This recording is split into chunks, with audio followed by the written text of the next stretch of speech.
watch CNN, I watch Fox, I watch CBS, and in this case, there's a lot of things not being said.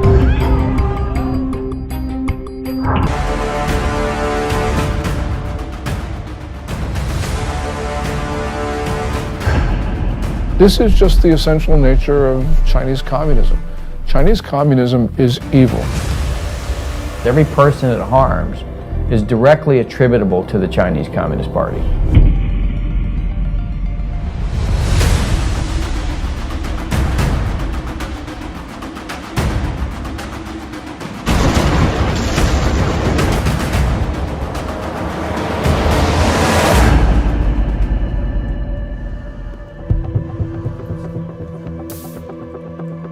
I began looking into the origin of the now widely known coronavirus in early February, with its timing amid the Hong Kong protests, the Taiwan elections, and the US-China trade deal. My name is Joshua Phillip. I'm an investigative reporter at the Epoch Times in New York, writing about the Chinese Communist Party's programs of espionage and unconventional warfare for well over a decade. Videos and messages from Chinese citizens leaking through the censorship suggested the situation was much worse than what the regime was reporting. As my research progressed, initial answers turned into more questions. I soon realized there was much more to the story than we were being told. Today, the coronavirus is impacting over 100 countries around the world. Billions of lives are at risk. And from what is said by the Chinese Communist Party, this allegedly started spontaneously in the seafood market in Wuhan, China.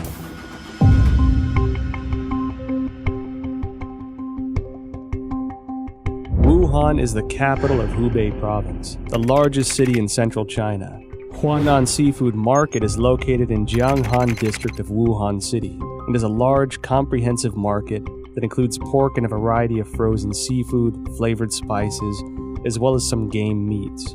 The first thing that received public attention about the epidemic was an internal notice from the Wuhan Health Commission.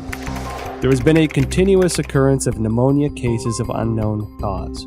The notice issued on December 30, 2019, clearly required all medical units to report similar cases of unknown pneumonia. The notice started spreading online, and on December 31, 2019, the Wuhan Health Commission issued a public notice for the first time, saying that some medical institutions found a link between the pneumonia cases and the Huanan seafood market. However, the notice pointed out that there was no evidence of obvious human-to-human transmission and no infection among medical personnel. On January 1, 2020, the Huanan Seafood Market posted a notice of closure. This was followed by a thorough cleanup of the market, which as an investigative reporter seemed rushed. Guan Yi, a well-known Hong Kong expert, echoed my concern that the move was like destroying a crime scene. Since then, Wuhan officials have repeatedly said that most cases of pneumonia in Wuhan have a history of exposure to the Huanan seafood market. On January 26, the Institute of Virology of China CDC announced that 33 of the 585 environmental samples from the Huanan seafood market were found to contain the novel coronavirus nucleic acid, and the virus was successfully isolated from the positive culture samples, suggesting that the virus originated from wild animals sold at the market. At this point, Huanan Seafood Market being the source of the epidemic became an official conclusion. A few days later, however, a report from the journal Science published online challenged that story. The report cited a paper in The Lancet, one of the world's top medical journals, and questioned whether Wuhan's novel coronavirus pneumonia could not have originated at the market. The paper, titled Clinical Features of Patients Infected with 2019 Novel Coronavirus in Wuhan, China, was published in The Lancet on January 24. The first author of the paper is Huang Qiaolin, Deputy Director of Jinyintan Hospital, the first designated hospital for treatment of unknown pneumonia in Wuhan. Why would this come as a challenge to the official narrative? I think this journal article is very important. It reveals a lot of important information. For example, this paper talks about the first patient onset was actually on December 1st. These patients were not related to Huanan Seafood Market. And also no epidemiological association was found between the first patient and subsequent patient. And then also on this paper, it talk about on December 10th, there were 3 more onset cases, 2 of which were not related to Huanan seafood market wholesale. Major discovery is that a total of 41 patients were counted in this paper, and 14 of them proved to be unrelated to the seafood market, accounting for more than 1/3. No one sells bed at the seafood market too, and the official from CDC didn't mention they find any beds in the seafood market too. Certainly the Lancet paper showing that supposed patient 0 was nowhere near the market. Secondly, that there are no bats in the seafood market or anywhere close. The idea of the spread so fast through a population, just the way it was said through the seafood market, is highly unlikely and improbable. On January 29th, The Lancet republished an analysis of 99 confirmed cases at Jinyintan Hospital, of which 50 had no history of exposure to the seafood market. According to the New England Journal, of the 425 cases confirmed, 45 cases onset before January 1st had no history of exposure to the seafood market. Notably, the authors of the 2 Lancet papers in the New England Journal of Medicine are doctors and medical experts in mainland China.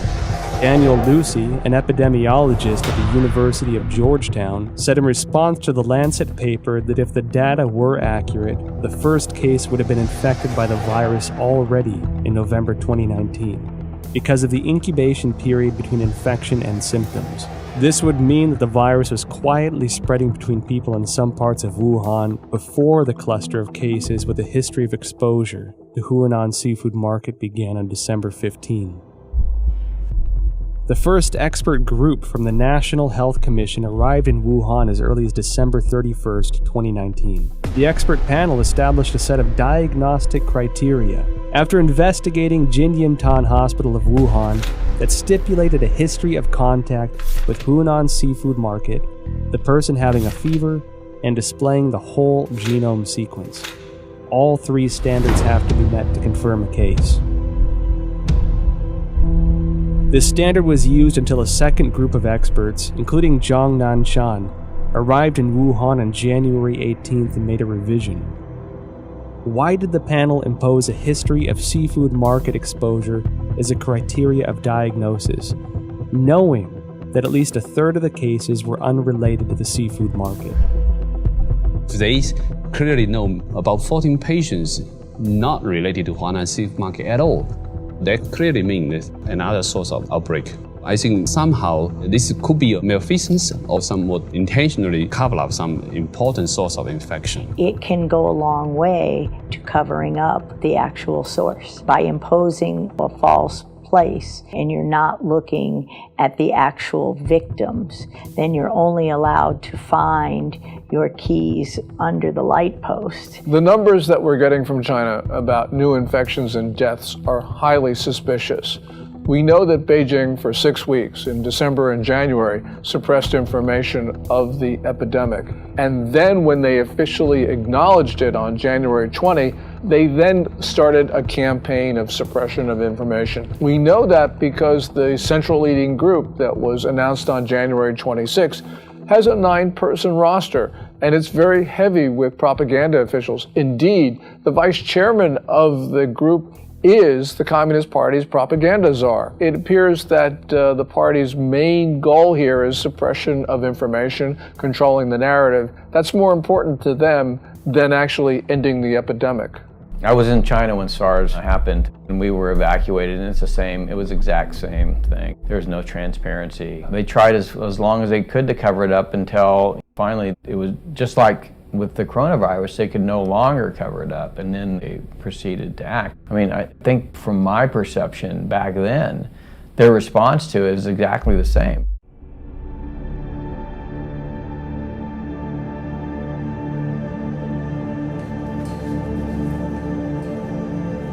On January 10th, China disclosed the full genome sequence of the Wuhan novel coronavirus, and many of the world's top virologists began analyzing it. As early as January 7th, academic Zhang Yongzhen from the National Institute of Communicable Disease Control and Prevention along with the School of Public Health of Fudan University, submitted a joint paper to Nature.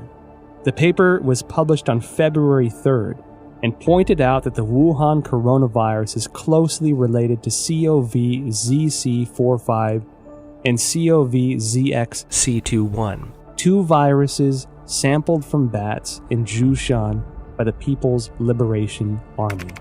The Wuhan coronavirus has an 89.1% nucleotide similarity to the CoV-ZC45 virus and even exhibits 100% amino acid similarity in the NSP7 and E proteins. Shortly after the paper was published, other scientists used BLAST, a program developed by the National Institute of Health and the National Center for Biotechnology Information, to compare the viral sequence based on the data submitted by Chinese authorities on January 12th. The results matched with Zhang's findings. Another scientist, Lu Raojian from the Chinese Center for Disease Control and Prevention, and their team also published a paper in The Lancet on January 30. The paper stated that the Wuhan virus has an 88% similarity to two bat-derived SARS-like coronaviruses collected in Zhoushan, Zhejiang province of China. The earliest discovery of this bat-derived virus is by an expert from the Research Institute for Medicine of Nanjing Command. A paper published in 2018 states that scientists from this institute detected many SARS-like coronaviruses in bats from Zhoushan City, also known as bat-like coronavirus, Zhoushan virus. In short, scientists found the Wuhan coronavirus, the current pandemic, is highly similar to a bat SARS-like coronavirus previously discovered by the Nanjing Military Research Institute, showing 100% amino acid similarity in NSP7 and envelope protein, the E protein. What does this high similarity reveal? Hard to see a protein is 100% identical when the virus jumps species. And so that was suggesting maybe the virus could be generated with a reverse engineer process. I certainly believe that the 100% amino acid similarity says it can't possibly be a natural mutation.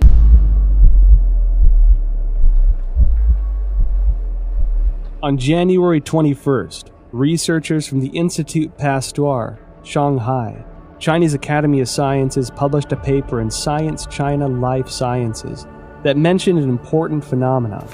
The sequence of a key part of S protein of Wuhan virus has high homology with the SARS virus. What are S proteins? In the well-known coronavirus picture, they are little mushrooms attached to the surface of the virus. These S proteins, also known as spine proteins or spike proteins, are the most important tool for the coronavirus to invade human cells. If we compare the receptor, ACE2, on the cell surface of human bodies to a lock, this S protein is the key, which can unlock this lock on the cell surface and then invade into the cell to propagate and destroy it. That means virus now can infect human cell much easier. That's probably also one of the important reasons that contributing to multi-organ failure when people have a very severe disease. So it can spread out in the human body much faster. Well, the S proteins, the high similarity of the S proteins from SARS-1 to now SARS-2, that's your spike protein. That's the lock and key. That's going to be what drives it right through human cells.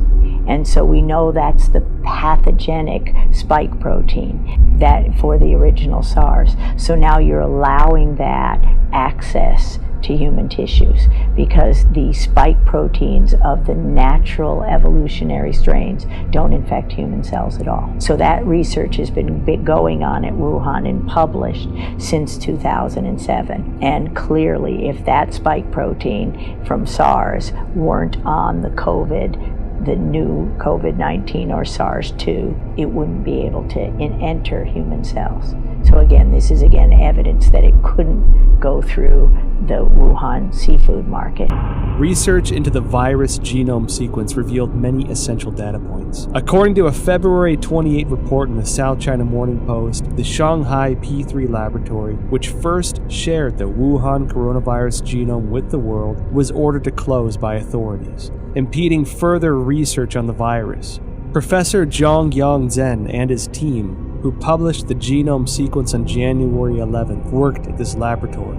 According to a February 26 report on Caixin, Zhang Yongzhen's team isolated and completed the genome sequence of the previously unknown virus on January 5th. On the same day, the Shanghai Public Health Clinical Center reported the discovery to the National Health Commission and recommended prevention measures.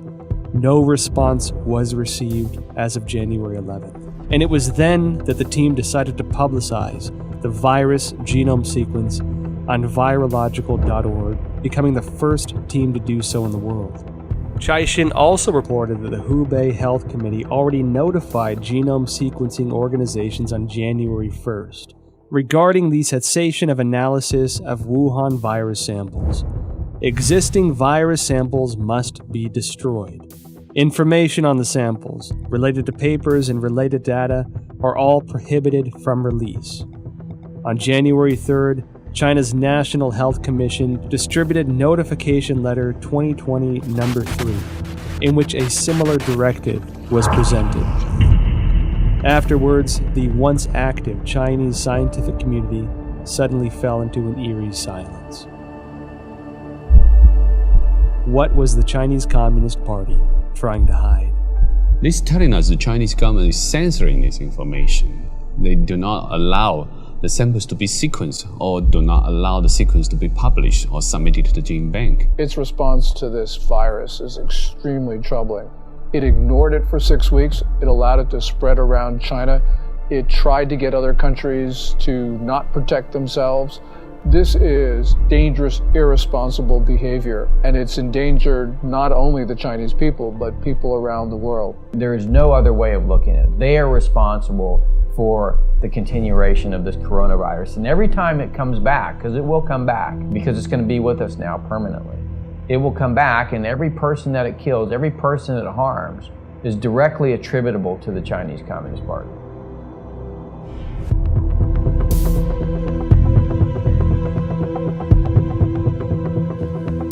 Through investigating the genome sequence, I found it significant that the S protein of the Wuhan coronavirus was critical in its cross-species ability to infect humans. While I was searching for related studies online, one Chinese virologist in particular caught my attention.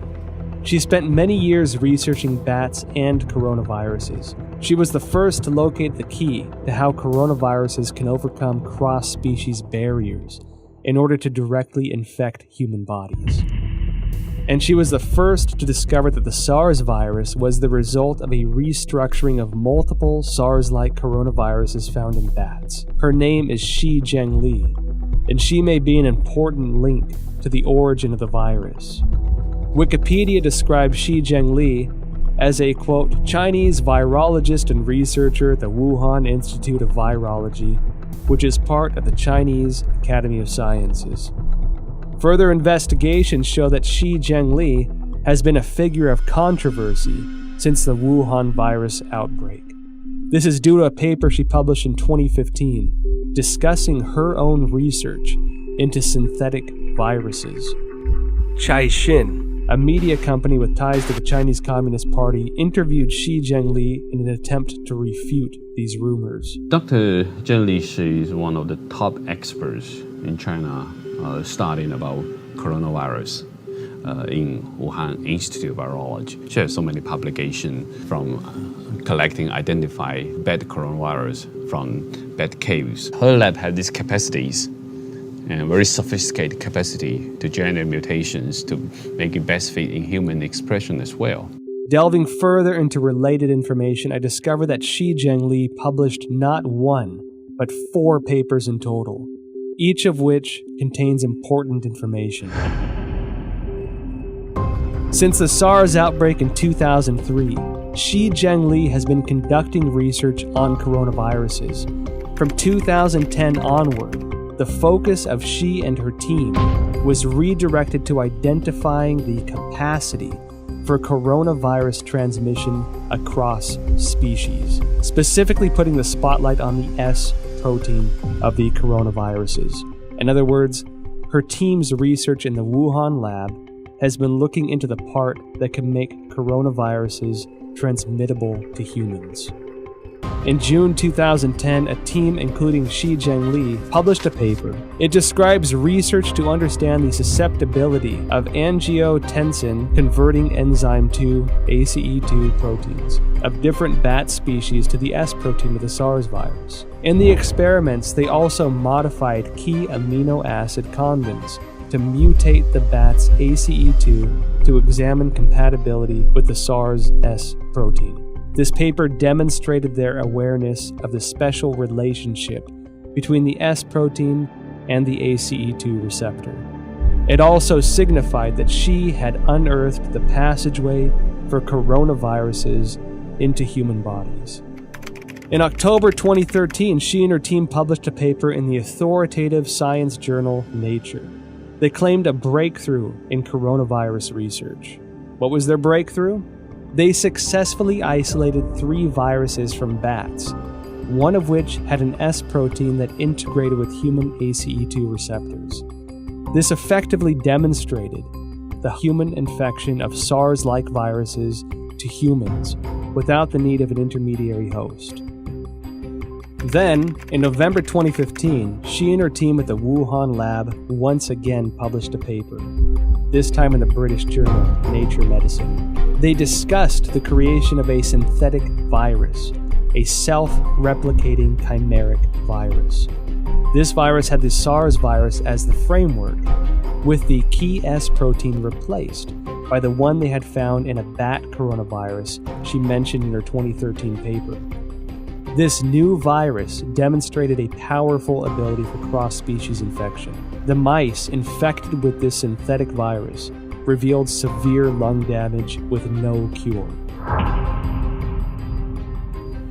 This symbolized that Shi's successful splicing of the SARS virus was a key to open the door to the cross-species transmission. What is startling is that these successful experiments on mice were only the tip of the iceberg. They planned to further experiment on primates. Although Shi Zhengli did not indicate any conclusion from this research, her move to research on primates suggests this was to more closely simulate the infection of humans with this new synthetic virus. This wasn't done without controversy, however. Shi's experiments quickly triggered widespread debates from the academic community.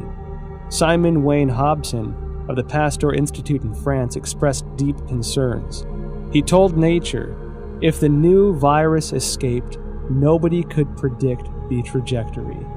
Propagation could happen anywhere.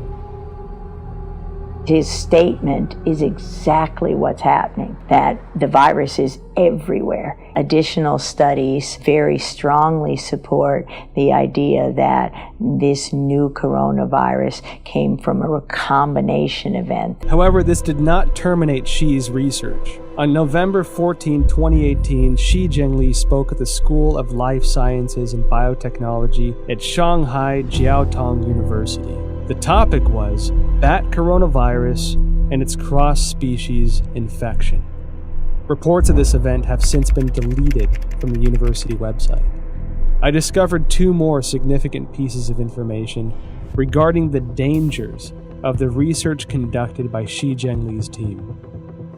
First, on October 16, 2014, the Obama administration, wary of the potential threats to public health from the gain-of-function GOF research into SARS, MERS, or influenza, announced through the National Institute of Health that it was suspending funding into similar research. The funding pause included Shi Zhengli's research project, Genetic Engineering of SARS-like Coronavirus in Bats, a collaborative effort with Dr. Ralph Barrick, a virologist at the University of North Carolina.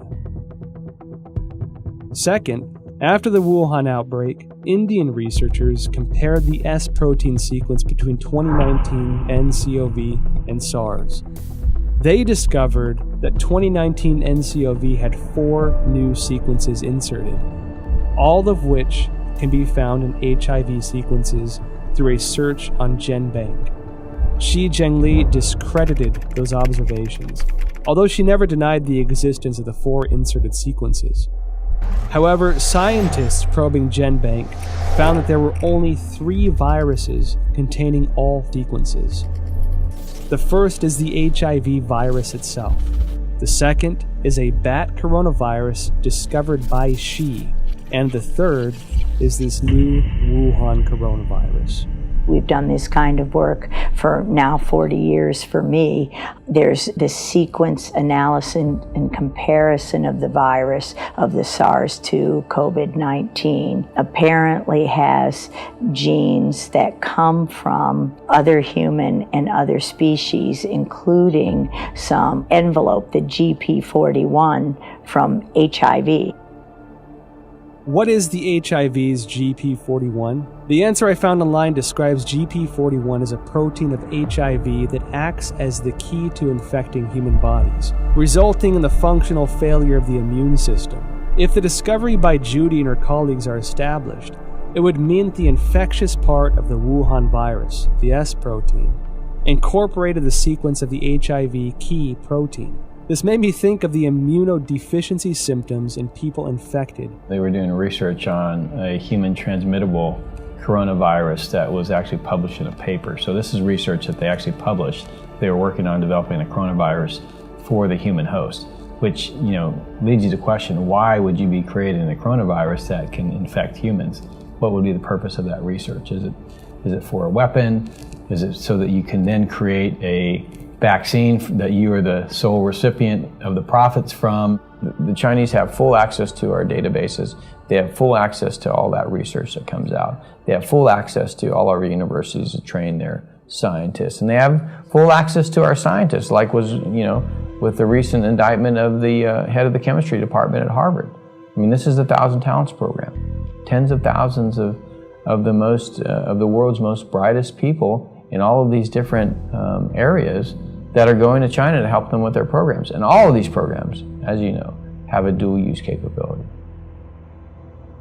Beijing's attacks on the United States, which have occurred for weeks and weeks, are really worrying. What it shows is that China is desperate, and the United States needs to defend itself because China is propagating this narrative that we spread the coronavirus to China. So the United States needs to just come out with the facts about how China took coronavirus samples from Canada and the United States. They sent them to Wuhan. We don't know exactly what went on in that lab there at the Wuhan Institute of Virology, but it's time for the United States to defend itself.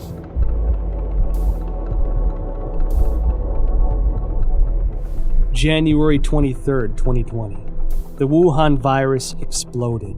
While Wuhan announced the lockdown of the city, Shi Zhengli and her team released a paper stating that the Wuhan coronavirus was of probable bat origin. This was published in Nature on February 3rd. The paper indicated that the Wuhan virus utilized the same key as SARS to gain entry into the human body.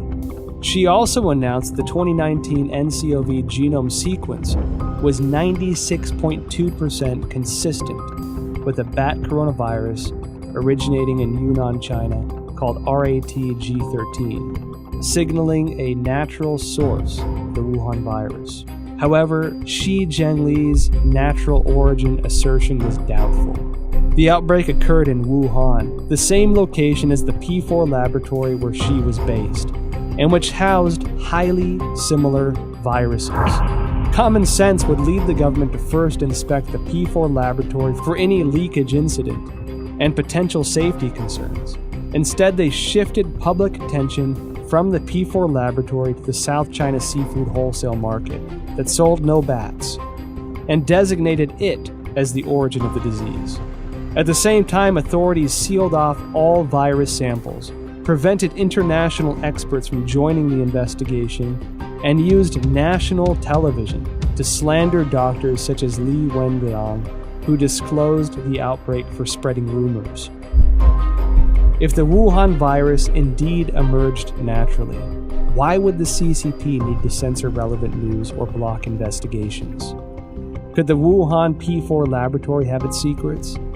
Virus samples and genome sequences may be the exact ingredients we need to find our answers. When I first heard of the coronavirus, I was deeply concerned. Almost every disease that starts in China begins in Guangdong province, the province that surrounds Hong Kong, in the south. But Wuhan is in the central portion of the country, and so this was extremely unusual. It's not a conspiracy theory to think that the coronavirus came from the Wuhan lab. We don't know at this point. And until we know, the theory about the lab origin is certainly something that we should consider. I noticed that after the outbreak, the Wuhan Institute of Virology kept strangely quiet. Under normal circumstances, as the nation's highest level of virology research institute, it should be the first one to actively respond when the entire country is working around the clock, attempting to control a disease like this. One that so closely fits the type of viruses its scientists were researching. In contrast, the Institute had a highly visible demonstration on CCTV of their efforts to detect and prevent the outbreak of virus V in pigs of Guangdong in 2018. It should be noted that the Wuhan Institute displayed a series of abnormal events since the start of 2020. January 2nd. An email from the Director General of the Institute to all internal staff was circulated. The subject was notice regarding the strict prohibition of disclosure of any information related to the Wuhan unknown pneumonia. National Health Commission clearly mandates that all detection, empirical data, results, and conclusions related to this outbreak cannot be published on self-media or social media, nor disclosed to any media, including state media, or collaborative organizations, including any technical services companies. January 21st. A new drug, remdesivir, provided for free by the United States to China for Wuhan coronavirus treatment, was preemptively patented by the Institute. February 3rd. Dr. Wu Xiaohua blew the whistle using his real name that Xi Zhengli's haphazard laboratory management may have led the Wuhan virus to leak from the lab. February 4th, Chairman of Duoyi, Xu Bo, blew the whistle using his real name that the Wuhan Institute of Virology was suspected of manufacturing and leaking the Wuhan virus. February 7th, top biochemical weapon expert of the People's Liberation Army, Chen Wei, officially assumed control over Wuhan Institute of Virology's P4 laboratory. February 14. Chinese leader Xi Jinping called for the inclusion of biosecurity into China's national security framework and to accelerate the introduction of a biosecurity law. February 15. The Institute refuted widely spread rumors on Chinese social media that a female graduate, Huang Yanling, was patient zero and had perished. However, Huang's photo, CV, and thesis were all removed from the Institute's official website, leaving only her name. February 17. Institute researcher Chen Chuanjiao blew the whistle using her real name that Director General of the Institute, Wang Yanyi, was suspected of leaking the virus.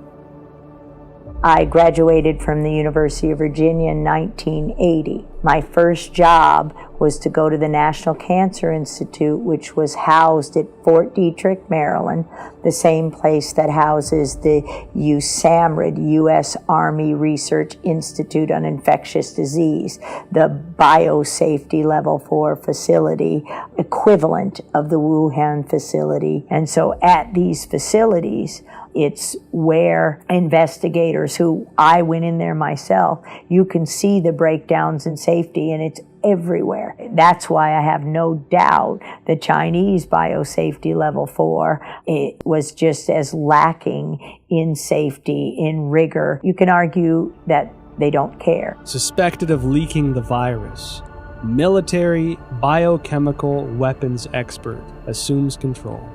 Biosecurity law. Now, when these sensitive keywords are connected together, it tells me that the P4 laboratory is not an ordinary academic research institute. I decided to start from the beginning of the Wuhan P4 lab. On January 23rd, the day Wuhan was locked down, French website challenges.fr published an article that revealed many details of the collaboration between France and China to establish the P4 laboratory in Wuhan. In 2003, after the SARS outbreak in China, the Chinese Academy of Sciences requested assistance from the French government to build a virology research center of the highest level. With the support of then French Prime Minister Raffarin, the two countries signed a contract to jointly construct the P4 laboratory under a wave of contention. According to the contract, French architect RTV in Lyon was responsible for the engineering of the laboratory. However, Chinese authorities switched the work to a local Wuhan architect, IPPR, based on research conducted by the General Directorate of External Security. IPPR had close ties to subsidies of the Chinese military, some of which were already targets of concern by the American CIA. Within the 12 subsidiary departments, there was even a specific military management office. The French delayed repeatedly, given security concerns. It wasn't until 2017 before the Wuhan P4 laboratory was operational, and French security continued to suspect that the Chinese regime was conducting biochemical weapons experiments. Who is the real boss of the P4 laboratory? The Wuhan P4 laboratory was a subsidiary of the Wuhan Institute of Virology, which is managed by China Academy of Sciences. The director of the laboratory was Yuan Shiming, who was also the head of Chinese Academy of Sciences Wuhan chapter. Design and funding for construction were the responsibilities of the ex-vice presidents of the academy, Jiang Mianheng from 1999 to 2011, and Chen Zhu from 2000 to 2007. Jiang Mianheng was the eldest son of ex-CCP leader Jiang Zemin. After Jiang Zemin ascended to power after the Tiananmen Square massacre, his son entered the academy and led the Institute of High Technologies Research and Development. Jiang Mianheng created the Shanghai Institute of Life Sciences, and together with China Academy of Sciences, Shanghai colleges and universities, Shanghai hospitals, military hospitals, and research institutions, formed a profit group of life sciences organizations. They controlled China's major life sciences research projects and allocation of massive funding. Jiang Jicheng, son of Jiang Mianheng, is the controlling shareholder of Wuxi AppTech, which in turn is controlling Fosun Pharmaceutical, China's agent for Remdesivir. Effectively, Jiang Jicheng is the kingpin behind the specific medicine for the outbreak. Meanwhile, Chen Zhu is the current president of the Red Cross Society of China, which had faced numerous scandals since the outbreak. In 1999, while Jiang Zemin was in power, the People's Liberation Army published a book, Unrestricted Warfare, in which strategies for a weaker nation to combat a stronger nation are discussed in the context of modern warfare. One of the authors, Qiao Liang, wrote, "After the first Taiwan Strait crisis, we realized that if the Chinese and American military fought head-on, we are at a disadvantage. Therefore, we need a new strategy to help our military tilt the balance of power. This new strategy is called unrestricted warfare, a variety of means beyond all limits, without any restrictions. It could be military related, including guerrilla warfare, terrorism, biochemical warfare, or it could be non-military related, such as drug trafficking, poisoning, environmental destruction, and computer virus dissemination. Israeli expert in biological warfare and former intelligence officer Danny Shoham published a paper in 2015 in India's Journal of Defense Studies. He pointed out that China will not miss, skip, or abandon any highly advanced technology, especially military-related technology. The article noted that China had 12 facilities related to the Ministry of National Defense and 30 subsidiary facilities of the PLA participating in the research, development, manufacturing, testing, or storage of biological weapons. The Federation of American Scientists indicated similar concerns in an evaluation report. The organization believed that the CCP possessed advanced chemical warfare projects, including research, development, manufacturing, and weaponizing capabilities. The CCP is usually known to have a proactive biological warfare portfolio, including state-funded and sponsored research activities. I believe they have them.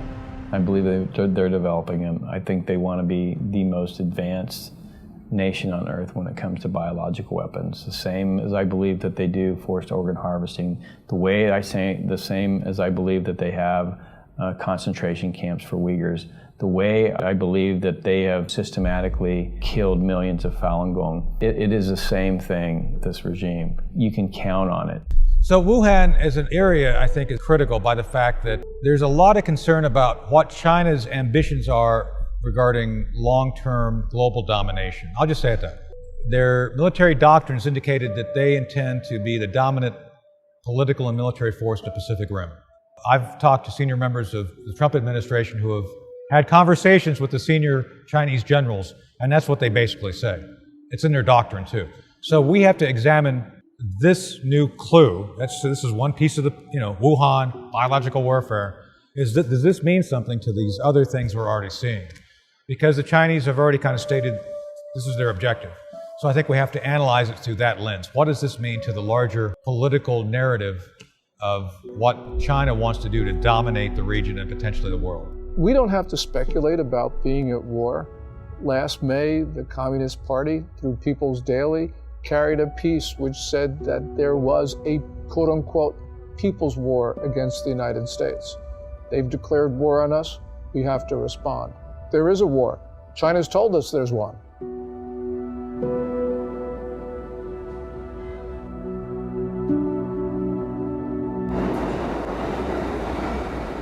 At present, the Wuhan coronavirus pandemic has spread to about 190 countries with no signs of slowing down.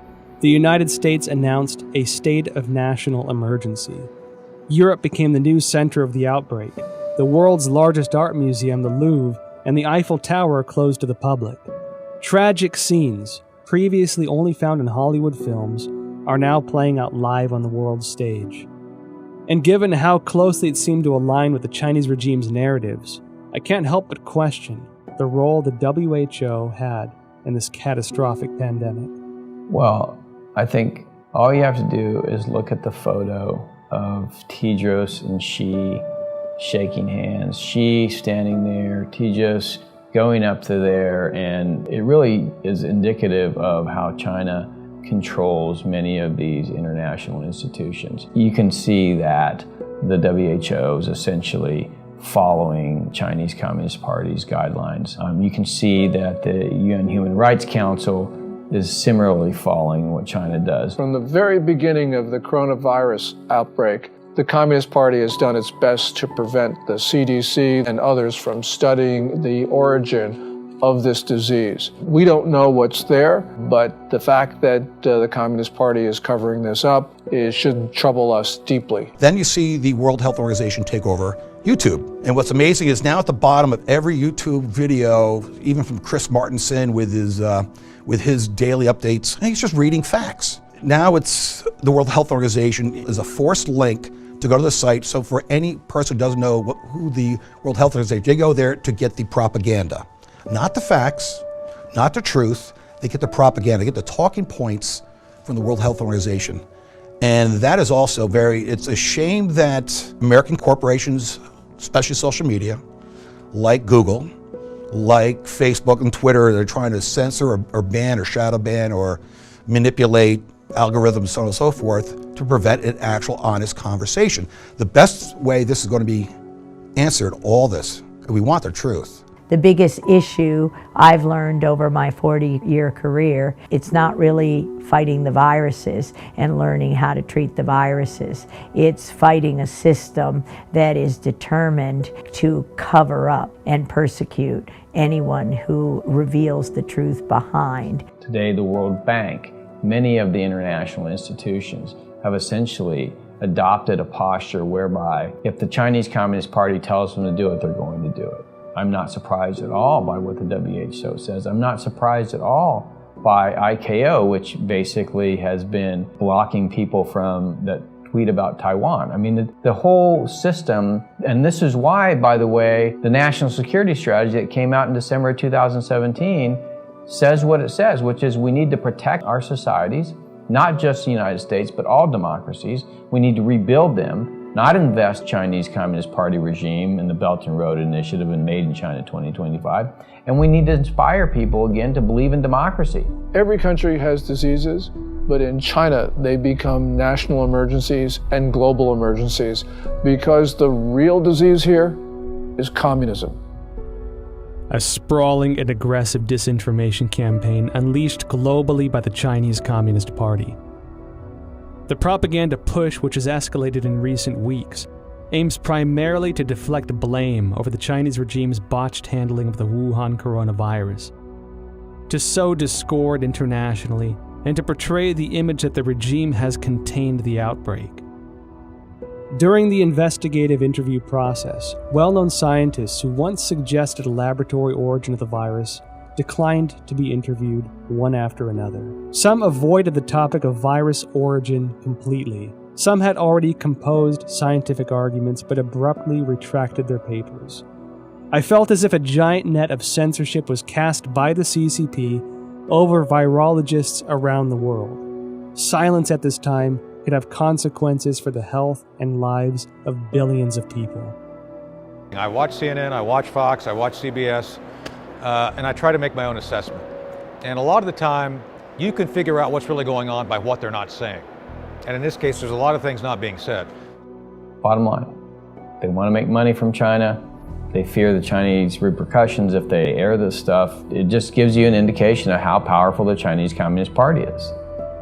Chinese Communist Party suppressing speech in the West because these companies make money from China and they're afraid that they're not going to make, the Chinese Communist Party is going to punish them if they essentially publish this stuff or allow it to be aired. There is no other reason. I think we have to recognize, your audience who haven't seen it, I highly recommend Chernobyl, because the same basic governance model that screwed up Chernobyl, I would argue, is now in charge of the response of the coronavirus. So whatever you saw go wrong in Chernobyl, you could still see that potential here. I'm not saying it's going to be that bad. I'm just saying that the party, the central party, is the thing which they want to protect, their power. And people and nation issues are secondary to the continuation of power. Communist Party is malign and it is grossly irresponsible. It has pressured governments to keep their borders open, and it had to know that that would result in the fast spread of coronavirus to other countries. This is the worst sort of behavior, and the world's got to understand that there will not be peace, there will not be good order and stability in the world as long as the Communist Party rules China. The Wall Street Journal writes a piece that says China is a sick man of Asia. It needs to be corrected. It's not China is a sick man of Asia. It is the Communist Chinese Party that's a sick man of Asia. The Communist Party has policies that people abhor. And it's not just its reaction to the coronavirus. We see this with the suppression of rights, also with holding perhaps 1 million people, maybe even 3 million people in concentration camps. So this is just the essential nature of Chinese communism. Chinese communism is evil. While China pretends to be a responsible member of the international community, in reality, they are doing much to undermine the rule of law and human rights. We at the Epoch Times refer to the Wuhan coronavirus, or COVID-19, as the CCP virus, because the Chinese Communist Party's cover-up and mishandling allowed the virus to spread throughout China and create a global pandemic. On March 24th, Texas lawyer Larry Klayman filed a complaint in Texas federal court seeking at least $20 trillion from the Chinese government.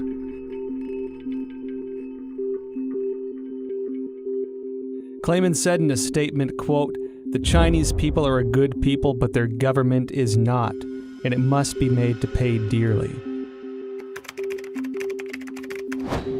On April 4th, the British think tank Henry Jackson Society advocated for compensation of £351 billion from the CCP to the UK, and that the government should pursue it through international courts. The same report called for a total compensation of £3.2 trillion to the G7 for the damages caused by the cover-up of the outbreak. On the same day, the All India Bar Association filed a complaint to the United Nations Human Rights Council, seeking an unspecified amount as reparations from China over the global spread of the coronavirus. Evidently, the CCP violated the international health regulations. The United States and the international community must regain their senses and take action. Reveal the truth through investigations, initiate sanctions against the CCP, and seek massive restitution for the worldwide public health emergency resulting in tremendous health and economic loss. As the people of Taiwan and Hong Kong are insisting, only by trying to stay away from the CCP's invasion can we protect ourselves in this global disaster. Let's start protecting ourselves. Let's start rebuilding our country. Let's start investing in our people. Let's start inspiring people to love democracy and transparency and open markets, not what the Chinese have, which is essentially, if you read document number 9, counter to every single one of those things. So, I mean, it gives us a real opportunity to kind of reevaluate the kind of world we want to live in and fight for the right side of that world. I want them to see the true nature of the Chinese Communist Party, because when they do, they're going to wake up. And when that happens, democracies will begin to flourish again. And when that happens, perhaps, just perhaps, the people of China will have a chance. This virus must have a message for all of us as people of this earth. We need to take a break from our busy schedules and seriously consider the repercussions of our ever-expanding scientific research and development. Did we go too far? Do our desires and ambitions go against the laws of nature and pull us further from the direction given by heaven? Maybe when this virus lifts, we can again find our traditional values, rediscover kindness and virtue, family and community. I believe that viruses can't survive where hearts have compassion.